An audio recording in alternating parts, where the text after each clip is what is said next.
ಗುಂಪು ಗುಂಪಲಿ ಗೌರಿ ಗಂಗೆ ಬಣ್ಣ ಬಣ್ಣದ ಚಿಟ್ಟೆ ಹಂಗೆ ನೋಡೋಕೆ ಸಾಲಾಕಿಲ್ಲ ಎರಡು ಕಣ್ಣು. ಗಂಡು ಹೈಕಳು ಬೆಪ್ಪಾಗವ್ರೆ ಬೆರಗು ಕಣ್ಣಲ್ಲಿ ನೋಡ್ತಾವ್ರೆ. ದಾವಣಿಲೆ ಬೀಸುತ್ತಾರೆ ಹೆಣ್ಣೈಕಾಳು.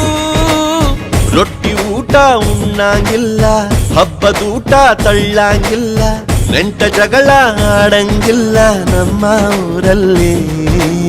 ಗಲ್ಲು ಗಲ್ಲೆನುತ್ತಾವ್ ದೋಸ್ತಿ, ಗಲ್ಲು ಗಲ್ಲೆನುತ್ತಾವ್ ಮಸ್ತಿ ಕುಸ್ತಿಯಲ್ಲಿ ದೋಸ್ತಿ, ಗಲ್ಲು ಗಲ್ಲೆನುತ್ತಾವ್. ಏನ್ ಚಂದಾನೆ ಹುಡುಗಿ ಗಲ್ಲು ಗಲ್ಲೆನುತ್ತಾವ್ ಗೆಜ್ಜೆ. ಏನ್ ಚಂದಾನೆ ಹುಡುಗಿ ಗಲ್ಲು ಗಲ್ಲೆನುತ್ತಾವ್ ಗೆಜ್ಜೆ.